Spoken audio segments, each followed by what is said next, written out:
आप सभी ज्योतिष आचार्यों को मेरा प्रणाम, नमस्कार। मेरी आवाज आ रही है आप लोगों के पास?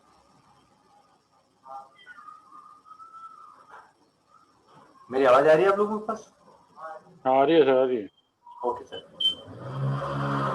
शायद मैं आपसे पहले इंट्रोड्यूस नहीं हूँ, लेकिन मैंने के ग्रुप से मैंने आप लोगों के नंबर लेकर के 5 डेज का नक्षत्र नाड़ी सिस्टम के ऊपर, जो वर्तमान में बहुत ही विश्लेषण के हिसाब से बहुत ही उपयुक्त है, उसको लेकर के क्लास सेकंड हमारी जो प्रोग्राम थी उसको लेकर के मैंने आमंत्रित किया आप लोगों को। हो सकता है आप में से बहुत से व्यक्ति नहीं जानते होंगे, लेकिन मैं अपना स्वयं का परिचय दे देता हूँ। दिनेश कुमार भट्ट, एस्ट्रोलॉजी नक्षत्र नाड़ी एवं न्यूमरोलॉजिस्ट हूँ मैं। वैदिक न्यूमरोलॉजी के अंदर क्लासेस भी मेरे रहती है। तो आज आपको मैं इस पद्धति के बारे में, इस सिस्टम के बारे में आपको जानकारी दे करके तो ये बताने का प्रयास करूंगा कि किस प्रकार नक्षत्र नाड़ी जो है, तो अन्य जो हमारे एस्ट्रोलॉजी की जो सिस्टम है उससे बहुत ही ज्यादा अच्छी है और वहां पर ज्यादा रिजल्ट देगी। वो इसको लेकर के ही मैं आपको बताने का प्रयास करूंगा। तो आप सभी जो विभिन्न प्रांतों से आप जो पधारे हैं, आप सभी का हार्दिक स्वागत, अभिनंदन। आप में से बहुत से ऐसे व्यक्ति थे, ऐसे ज्योतिषी हैं जो मेरे से ज्यादा आप नॉलेज रखते हैं और मेरे से ज्यादा ही आप लोगों के पास अनुभव है। बहुत से ऐसे फ्रेशर स्टूडेंट्स हैं जो इस एस्ट्रोलॉजी के अंदर जानने के उत्सुकता रखते हैं, तो वो उनका भी मैं स्वागत अभिनंदन करता हूं।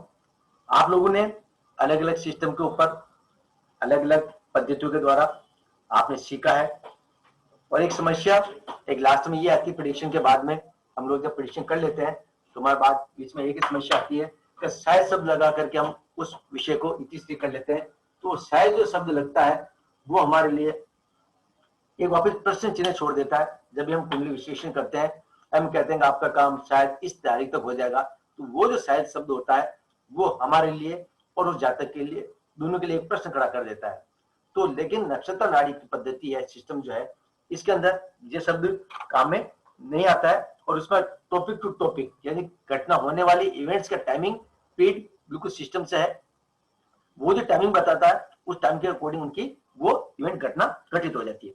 हमने एस्ट्रोलॉजी के अंदर, क्योंकि एस्ट्रोलॉजी हमारी माँ है, एस्ट्रोलॉजी बहुत पुराना है, हमारे ज्योतिषियों ने इसके ऊपर बहुत मेहनत की है और उन्होंने उस समय के अकॉर्डिंग जितने भी प्रेडिक्शन थे सही थे। लेकिन वर्तमान में समय बदलता गया, कुछ उनमें कमियां थी, तो उनके कमियों को वापस जो हमारे नए एस्ट्रोलॉजर जो हुए, जिन्होंने इस कमियों को दूर करने का प्रयास किया, साथ ही उन कमियों को पूरा करने के लिए एक केपी सिस्टम पद्धति आई बीच में।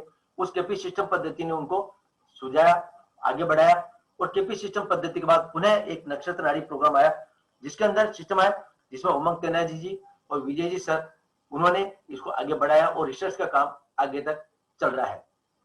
तो इस पर हमने देखा है कि जब जब भी एस्ट्रोलॉजी के अंदर, नक्षत्र नाड़ी के अंदर इन पद्धतियों को हम लोग जब रिसर्च करते हैं, कुछ कमियां हमारे को जब दिखाई देती है, तो उन कमियों को हम लोग उसको आगे बढ़ाएं, उनको जोड़ें, और हम लोगों को दूसरों को इसको जानकारी शेयर करेंगे, तो निश्चित रूप से एस्ट्रोलॉजी में नवीन परिवर्तन आएगा। और मैं आशा आप लोगों से भी करता हूँ तो आप भी जब एस्ट्रोलॉजी सीखें, उनको आगे बढ़ाएं, उनमें कुछ कमियां आपको दिखाई दे तो उनको सुधारने का प्रयास करें। आप कुंडली के ऊपर रिसर्च करें, उनको देखें कि आपने जो प्रेडिक्शन किया है उस प्रेडिक्शन के अंदर कोई समस्या है तो आप उसको बताने का प्रयास करें। इससे आपको ये लग जाएगा कि हमें किस बात पर बात करनी है, हमें क्या उनको समझाना है, क्या हमको बताना है, ये सब काम हम लोग इसके द्वारा कर सकते हैं। ये बिल्कुल क्लियर है। यहाँ पर आप सब हम लोग इसको देखते हैं और इसी के अनुरूप जाने का प्रयास भी करेंगे। मैं आपको ले जाने का भी प्रयास करूंगा। कुल मिलाकर के एक सीधा सा स्टिक हो जाए कि सीधी बात करनी है, आदमी को जातों को घुमाना नहीं, काम होने वाला है उसको कह दीजिए यस, और काम नहीं होने वाला है उसको कह दीजिए मना, क्योंकि हमारा प्रेडिक्शन यस और नो के अंदर चलता है। 2 मिनट के अंदर इसका आंसर आ जाता है, काम होगा या नहीं होगा, होगा तो कब होगा, नहीं होगा तो कब तक नहीं होगा। बेसिक में भी आप लोगों को समझने के लिए अलग अलग मौका मिला होगा। बेसिक में पहले आपने देखा होगा जन्म पत्रिका बनाते थे, पहले हमारे जो ज्योतिष भाई है वो हमारे हाथों से बनाते थे, लेकिन धीरे धीरे सॉफ्टवेयर आ गया। आज सॉफ्टवेयर से हर काम इजी हो गया। तो सॉफ्टवेयर जो करता है ये सब काम सॉफ्टवेयर से होने लग गया। अभी सॉफ्टवेयर के अंदर जो पद्धति होती है वो अभी हम जो बात करेंगे उसमें आपको बताऊंगा कौन कौन सी पद्धति इसके अंदर होती है और किस पद्धति के अकॉर्डिंग चलता है। तो आखिर में नक्षत्र बेस है क्या, बेसिक नाड़ी सिस्टम क्या है? बेसिक नाड़ी सिस्टम आपको केवल एस्ट्रोलॉजी करना है, हमें केवल एस्ट्रोलॉजी के माध्यम से प्रेडिक्शन करना है। एस्ट्रोनॉमी नहीं पढ़ना, नहीं हमें कुछ भी नहीं पढ़ना, हमें केवल फॉर्मूला बेस्ड पद्धति है, यानी 2 + 2 = 4, ये हमारे ध्यान में होना चाहिए। यानी 2 + 2 = 4 है, तो ये हमारा जो फॉर्मेट है, जो फॉर्मूला है, ये फॉर्मूला इसके ऊपर नक्षत्र नाड़ी के ऊपर लागू होता है। न्यूमरोलॉजी के ऊपर भी फॉर्मूला लागू होता है। यदि वो फॉर्मूले से हमको यस करें तो इवेंट्स 100% घटित होने वाली है। यदि उसका टाइम ऑफ बर्थ हमारे पास सही है तो हम पीएनएस के अंदर प्लैनेट नक्षत्र और सब लोड के अंदर जब हम देखते हैं तो वही प्रेडिक्शन हमारा एक्यूरेट आता है और उस प्रेडिक्शन अनुरूप ही हम लोग आगे बढ़ने का प्रयास करते हैं। एक उदाहरण द्वारा मैं आपको बता देता हूँ आखिर नक्षत्र नाड़ी में एस्ट्रोलॉजी में क्या फर्क है। एग्जाम्पल के रूप में हमें आम खाना है, आम खाने के लिए हम क्या करते हैं? आम खाने के लिए आम का बीज लेकर के आएंगे और खेत में लाकर इसको डालते हैं। खेत में डालने के बाद उसके हम परवरिश करते हैं, पानी पिलाते हैं, देखभाल करते हैं, और देखभाल करने के बाद 3-4 साल बाद उसके ऊपर पौधे के ऊपर बड़ा होता है। फिर साल भर और वेट करते हैं और साल भर वेट करने के बाद उसका फल लगते हैं। फल लगने के बाद वो उस फल की ये गारंटी नहीं है कि वो मीठा होगा या खट्टा होगा, लेकिन जैसे ही वो फल आता है उस फल को हम लोग खा लेते हैं, हमको लगता है हाँ फल मिला है और वो मीठा होगा।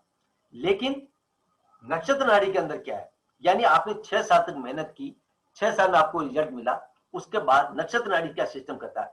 नक्षत्र नाड़ी ये कहता है कि 10 रुपए लीजिए, वो सामने जो दुकान है, वो रेवड़ी वाला जो ठेले वाला है वो आम बेच रहा है, उसमें जो पसंद का आम आई है वो खाइए और तृप्त हो जाइए। ये नक्षत्र नाड़ी, यानी हमें 6 साल का वेट नहीं करना है। आदमी के पास इतना समय नहीं है कि वो तब वेट कर सके। वो जो 6 साल तक लगातार जो स्टडी करता है तो वो बैक वाले को भूल जाता है, अगले वाले को याद करता रहता है।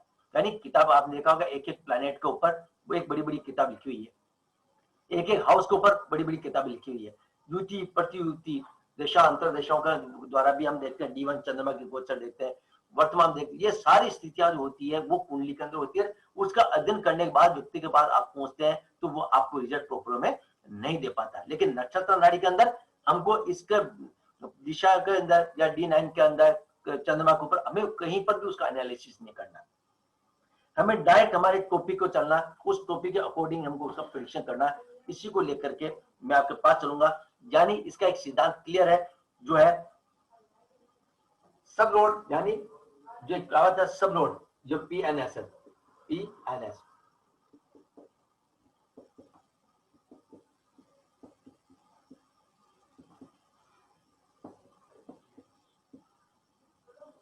यानी ये हमारी पद्धति है पीएनएस, इसके अकॉर्डिंग हम लोग इसका प्रेडिक्शन करते हैं। यानी P for planet and for नक्षत्र as for सब लोड। इसको हम कह सकते हैं सब लोड इज स्ट्रॉन्गर देन नक्षत्र और नक्षत्र स्ट्रॉन्गर देन प्लैनेट। समझ में आ गया होगा, सब लोड इज स्ट्रॉन्गर देन नक्षत्र एंड नक्षत्र इज स्ट्रॉन्गर देन प्लैनेट। इस बार हम देखते हैं कि ये जो पद्धति है पीएनएस की, यही हमारा जो सिस्टम है ये यहाँ है। एग्जाम्पल के रूप में मैं आपको समझाने का प्रयास करता हूँ। मान लीजिए प्लैनेट है, ये कहता है एस्ट्रोलॉजी के अंदर कि ये इंदौर में रहता है, इंदौर में, ये इंदौर में रहता है। ओके, ये इंदौर में तो रहता है, लेकिन ये हमको घर बता रहा, हाउस बता रहा है इंदौर में रहने के लिए। लेकिन इंदौर तो प्लैनेट बता रहा है कि अमुक व्यक्ति का घर 12 नंबर का घर है, तो वो उसको उसमें बता रहा है। लेकिन प्रश्न ये आता है कि इंदौर में रहता कहाँ है। ये जैसे प्रश्न आएगा इंदौर में कहाँ रहता है, हम कहेंगे नक्षत्र कहेगा गली नंबर 11, मकान नंबर 234। ये क्लियर हो गया। यानी प्लैनेट ने कहा इंदौर, नक्षत्र कह रहा गली नंबर 11 और सब लोड कह रहा मकान नंबर 234। तो हमको यहां पूछना है, यानी हम ये कह सकते हैं सब लोड इज स्ट्रॉन्गर देन नक्षत्र, नक्षत्र स्ट्रॉन्गर देन प्लैनेट। यानी ये व्यक्ति कह रहा 234 नंबर के मकान में आदमी रहता है, जबकि प्लैनेट हमको क्या बता रहा था, वो इंदौर में रहता है। आदमी यहां जाना पसंद करता है, जो आपका आदमी का प्रश्न है और उसका उत्तर है वो 234 नंबर है। तो नक्षत्र नाड़ी के अंदर यहां हमको पूछना है और यही सिस्टम आज के टाइम में ज्यादा परफेक्ट है और ज्यादा बताने का प्रयास किया जा रहा है। तो आपने इसके बाद देख लिया है कि नक्षत्र नाड़ी के समय आज के टाइम में जितने भी प्रेडिक्शंस हो रहे हैं, जितने भी एस्ट्रोलॉजर है, वो एक नवीन पद्धति आई है लंबे समय तक। हमारे बहुत से हमारे साथी जो नक्षत्र नाड़ी को सीखे हुए हैं, रोज नए नए रिसर्च कर रहे हैं, और रिसर्च आपने देखा नई नई टेक्नोलॉजी भी आने लग गई है, नए नए परिवर्तन आने लग गए, नई नई बीमारी आने लग गई, नए नए हैबिट्स आने लग गए। तो उसके अकॉर्डिंग ही, क्योंकि डिजिट फिक्स है, हमारे अंक है 1 to 12 हाउस, ये चेंजेबल नहीं है। ये 1 to 12 हाउस ही आपके सब चीज का प्रेडिक्शन करते हैं, क्योंकि फॉर्मूला बेस्ड पद्धति है। फॉर्मूला भी 1 से लेकर के 12 तक के अंकों का ही समावेश होता है। कौन सा अंक किस जगह मैच करेगा और उसका आंसर आएगा, वो हमारे लिए सबसे महत्वपूर्ण है। जैसे ही जो अंक यहाँ पर रिलेशन देगा, वाइब्रेशन देगा, हम उसी का प्रेडिक्शन करने का प्रयास करेंगे। ये नक्षत्र नाड़ी के अंदर दिखाया जाता है। या हम ये कह सकते हैं कि जब कभी भी हमारे बीच में जब चेंजेबल आता है, वो चेंजेबल आने का कारण भी यह रहता है।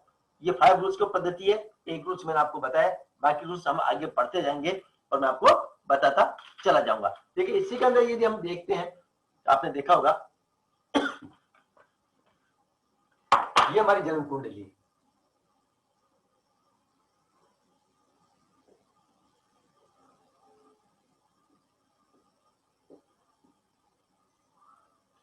ये जन्म कुंडली है। ये सभी की एक कुंडली होती है। साउथ में, नॉर्थ में फर्क है, तो अपन नॉर्थ वेस्ट नॉर्थ साइड के अपन है, तो नॉर्थ के अंदर हमारी कुंडली ये है। और इसके अंदर ये क्लियर है 1 2 3 4 5 6 7 8 9 10 11 एंड 12, यानी ये 12 घर है। ये क्लियर है। ये हमारे पास 12th हाउस है। ये घर हर कुंडली के अंदर, किसी भी कुंडली हो, घर फिक्स है। 12 घर से ज्यादा नहीं होगा, घर में कोई चेंजिंग नहीं होगी। लेकिन इस घर के अंदर यदि हम देखते हैं, घर के स्थान परिवर्तन हो सकते हैं, लेकिन ये आगे नहीं बढ़ेंगे। जब आगे नहीं बढ़ते हैं तो ये स्थिति हमारे लिए क्लियर होगी। 1 2 3 4 5 6 7 8 9 10 11 12, 12 घर। इसे अपन कह सकते हैं जिसको 12 राशियां, 12 हाउसेज है, इसको भाव कहते हैं। 9 ग्रह और 27 नक्षत्र, ये हमारे क्लियर है, यानी इनमें कोई चेंजिंग नहीं है। किसी भी कुंडली का हम एनालिसिस करते हैं, चाहे वो नक्षत्र नाड़ी हो, चाहे एस्ट्रोलॉजी हो, जो कुछ भी पद्धति सिस्टम से हो, ये उनके अंदर सब स्थिर है। ये 12 राशियां रहेगी, 12 हाउसेज होंगे, 9 ग्रह होंगे और 27 नक्षत्र होंगे। इसी को सेंटर में रख करके हमारा प्रेडिक्शन चलता है। अब प्रश्न उठता है, जब यदि सब कुछ सामान्य है तो नक्षत्र नाड़ी में इनमें चेंजिंग क्या है? तो मैंने बताया आपको कि बेसिक के अंदर इनमें और एस्ट्रोलॉजी में कोई चेंज नहीं, लेकिन इसमें वही चीज बताई जाती है, बेसिक में वही बताया जाता है जो नक्षत्र नाड़ी के अंदर आवश्यकता है। नक्षत्र नाड़ी के अंदर जैसे कोऑर्डिनेटर बन जाते हैं, हमारे लिए इस कुंडली का कोई, लग्न कुंडली होती है, इसका हमारे लिए कोई महत्व नहीं रहता है। जैसे कोऑर्डिनेटर नीचे अंग बनेंगे, इनके ग्रहों के जो कोऑर्डिनेटर बनेंगे, वो कोऑर्डिनेटर बनने के बाद जैसे 179 बन जाएगा, 267 854 और 867, यानी ये जब भी कोऑर्डिनेटर बनेंगे, वो कोऑर्डिनेटर बनने के बाद हमारे लिए इनका कोई महत्व नहीं रह जाता है। तो हमने देखा कि ये सब चेंज अपने आप में हो जाते हैं, यानी ये स्थिति क्लियर है। कोऑर्डिनेटर के बाद हमारा इनका कोई महत्व नहीं रहता है।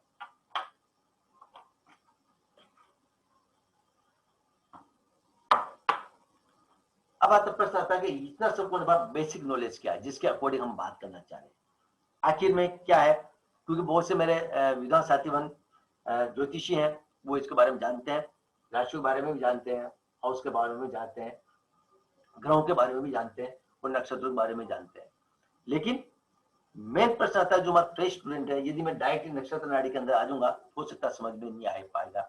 तो मैं चाहता हूँ एक बार इनका एक छोटा सा टर्म्स के अंदर एक थोड़ा समझने का प्रयास करते हैं, ताकि फिर मैं आपको कोऑर्डिनेटर के ऊपर लेकर के चलता हूँ, ताकि आपको लग जाएगा बेस अकॉर्डिंग और कोऑर्डिनेटर अकॉर्डिंग हमारा प्रेडिक्शन कितना सटीक होता है। यही मैं बताने का आपको प्रयास करूंगा। तो आता पहला प्रश्न आता है हमारे राशियों को लेकर के।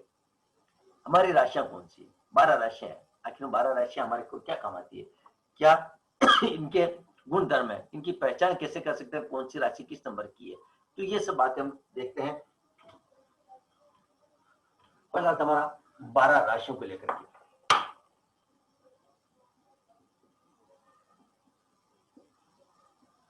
मेरा आपसे आग्रह है, यदि आप फ्रेश स्टूडेंट हैं, आप एस्ट्रोलॉजी के अंदर विश्वास करना चाहते हैं और आगे कुछ करना चाहते हैं, आपको लगे कि मैं कुछ करना चाहता हूं और मुझे एस्ट्रोलॉजी के अंदर विश्वास, क्योंकि आप जितने भी जुड़े हैं 120% तो इतना विश्वास हो गया कि एस्ट्रोलॉजी के अंदर आपका विश्वास है वो ज्यादा ठीक है। लेकिन उस विश्लेषण के माध्यम से हम लोग उस पॉइंट तक पहुंचना चाहते हैं, जिस पॉइंट तक पूछते हैं, प्रेडिक्शन पूछने के लिए हम लोग परेशान रहते हैं कि आखिर में हमारा जो प्रेडिक्शन होता है, जो एस्ट्रोलॉजर्स जो हमारे होते हैं, उनका आंसर राइट क्यों नहीं होता है, वो राइट नहीं होने का कारण क्या है और राइट होता है तो क्यों होता है। ये दोनों प्रश्न बहुत महत्वपूर्ण है। पहला प्रश्न है कि बाकी एस्ट्रोलॉजर जो प्रेडिक्शन करते हैं, उन्होंने जितनी सब कुछ विद्या प्राप्त की, उन्होंने इतना नॉलेज प्राप्त किया है, उनको इतना कुछ नहीं मिल पाया। देखिए क्या हम 5 दिन के अंदर, 10 दिन के अंदर, 15 दिन के अंदर इसको सीख कर सकते हैं? यस, आप कर सकते हैं अकॉर्डिंग टू रूल। मैंने बताया अकॉर्डिंग रूल के अकॉर्डिंग हम लोग चलेंगे तो रूल के अकॉर्डिंग ही हमारा आंसर आएगा, और जैसे रूल के अकॉर्डिंग हमारा आंसर आता है तो हम उसमें यस कहेंगे, यस आपका प्रेडिक्शन राइट। तो आप ये देखिएगा, मेरा निवेदन है, आप यदि कागज पेन लेकर के बैठे तो आप इसको थोड़ा उतारने का प्रयास कीजिएगा, एक आपके लिए पॉजिटिव रहेगा, एक सोर्स नोट भी काम करेगा आपको। तो हम आते हैं 12 राशियों को लेकर के। हमारे जीवन में 12 राशियां कौन कौन सी है? पहले जो हमारी इस कुंडली को प्रभावित करती है, ये खाने माने बना दिया हमने, 1 2 3 4 5 6 7 8 9 10 11 और 12, यानी 12 राशियां होगी। 12 राशियां कौन कौन सी है? पहली मेष राशि, क्रम नंबर देख लीजिएगा, आपको लग जाएगा। नंबर 2 वृषभ राशि, 3 मिथुन राशि, नंबर 4 कर्क राशि,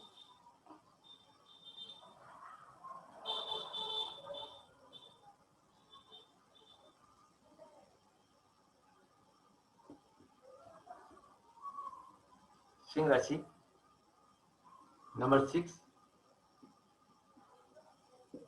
कन्या राशि, 7 तुला राशि, 8 वृश्चिक राशि। यानी आप लोग इसको उसी अकॉर्डिंग नंबर आप ध्यान रखिएगा, इसी नंबर में नंबर चेंज अपन को नहीं करना है। धनु,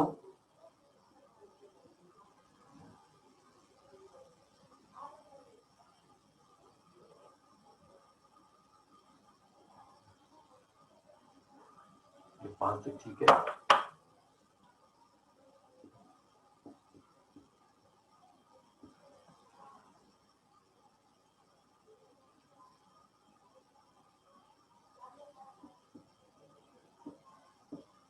मकर, कुंभ, मीन राशि। यानी ये क्रम चेंजेबल नहीं है, एक नंबर तो एक नंबर मेष का रहेगा। ऐसा नहीं है कि मेष को अपन 9 नंबर के ऊपर लिख देंगे, हमें नहीं लिख सकते हैं, क्योंकि हमारे ज्योतिषी महोदयों ने, आचार्यों ने ये निश्चित कर रखा है, इसको हमें चेंज नहीं करना। क्यों है एक नंबर, क्यों है, इसका हमारे पास कोई लॉजिक नहीं है, लेकिन नंबर 1 है तो मेष नंबर राशि है।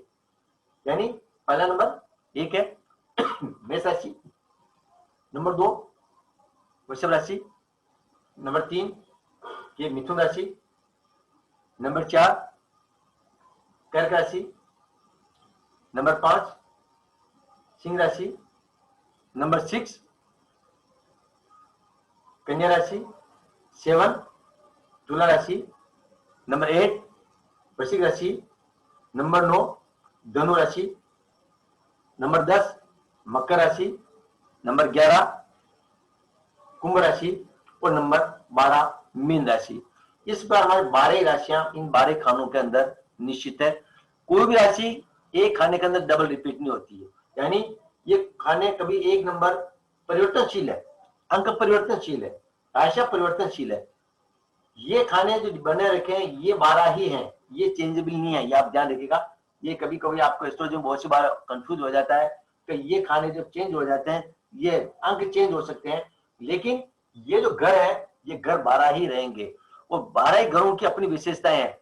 नेक्स्ट 10 नंबर यहाँ आ जाएगा 1 नंबर में, लेकिन 1 नंबर की जो विशेषता है वो कभी चेंज नहीं होगी, ये आप ध्यान रखिएगा।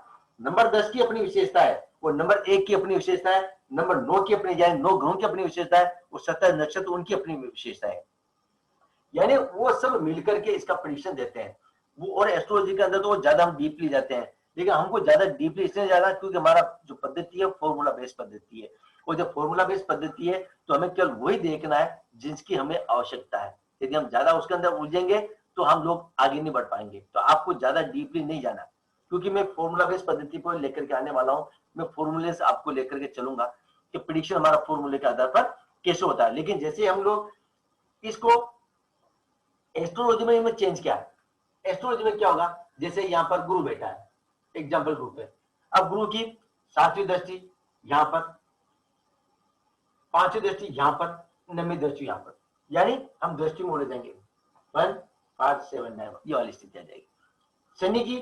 शनि यहाँ बैठा है तो शनि की दृष्टि को देखेंगे, मंगल तो मंगल की दृष्टि को देखेंगे। इन दृष्टियों में हमें नहीं उलझना, हमें केवल हमारा फॉर्मूला चाहिए और उस फॉर्मूला के अंदर ही हमको चलना है। तो वो फॉर्मूला ही हमको आगे लेकर के चलेगा, उसी के अकॉर्डिंग ही हम आगे बढ़ेंगे। जैसे लेकिन हमने थोड़ा सा भी डिस्टर्ब किया तो हमारे लिए थोड़ी दिक्कत पैदा हो जाएगी। तो हमें उसके अंदर ज्यादा उलझना नहीं, हमें केवल वही सिद्धांत के अंदर चलना है।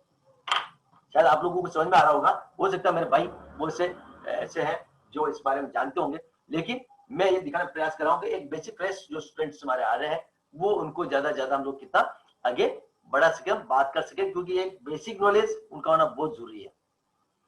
मेरी बहनों का जो एस्ट्रोलॉजी के अंदर विश्वास तो रखती है, लेकिन कंफ्यूज हो जाती है बड़ी बड़ी क्लास को देख करके कि हमें किधर चलना है, कहीं दृष्टियों के अंदर उलझ जाएंगे, प्रेडिक्शन के अंदर उलझ जाएंगे, गोचर के अंदर उलझ जाएंगे और दिशाओं के अंदर उलझ, ये हमको उसमें नहीं उलझना है।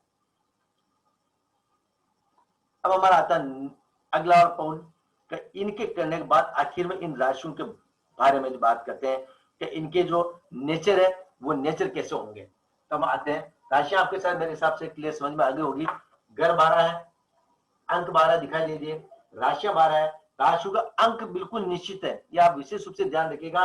1 नंबर है तो 1 नंबर मेष राशि ही होगी, क्योंकि मैंने आपको बताया तो फॉर्मूला बेस्ड पद्धति फॉर्मूला अंक के आधार पर चलता है।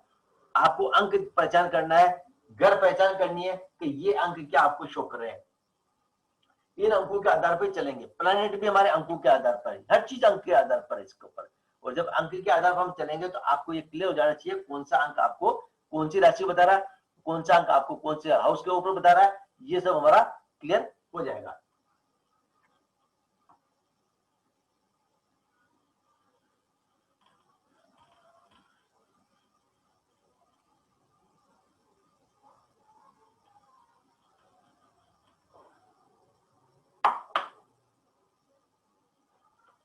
अब आता है हमारे नेचर के आधार पर, नेचर हमारा कैसा होना चाहिए, राशियों का नेचर क्या है। हमने राशियों के बारे में तो पढ़ लिया, 12 राशियां हैं 12 राशि में, लेकिन हम अकॉर्डिंग टू हम उसके ऊपर आता है नेचर के ऊपर, आखिर में नेचर कैसा है। तो नेचर के बारे में भी अपन बात करेंगे, राशियों का नेचर कैसा है। पहले 3 है, चल, स्थिर और द्विस्वभाव।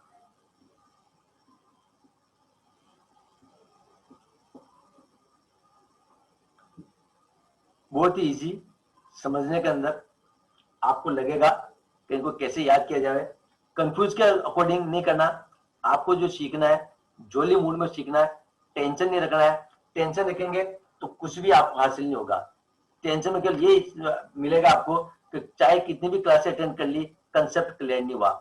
लेकिन आप जोली मूड से सीखेंगे, कंसेप्ट 2 मिनट के अंदर क्लियर होगा, नहीं होगा क्लास के एंड के अंदर आप अपना कंसेप्ट बता दीजिएगा कि आपको कहाँ प्रॉब्लम आई है। बिल्कुल इजी है, आप केवल मैंने आपको बताया कि फॉर्मूला बेस है, आपको फॉर्मूले में चलना है। ये मैंने लिखा 1 नंबर 1 नंबर 2 और नंबर 3, कोई चेंज नहीं करना।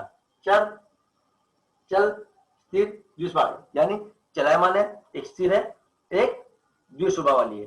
तो इसके अंदर अपन लोग चलते हैं। अब इनका फॉर्मूला क्या है इमीडिएट देखिएगा आप।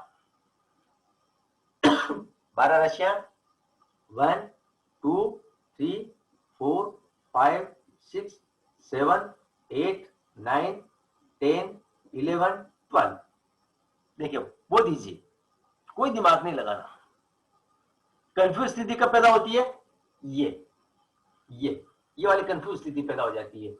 पहले चल लिखा, चल लिखने के बाद वही कंफ्यूज स्थिति पैदा की 1 4 7 10।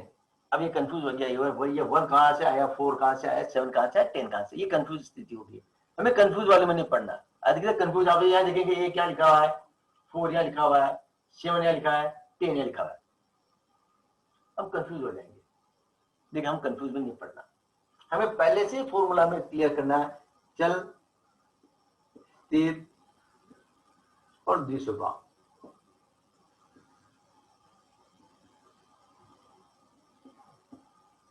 यानी जैसे ही हम लोग जाएंगे और हमको ये इसके बारे में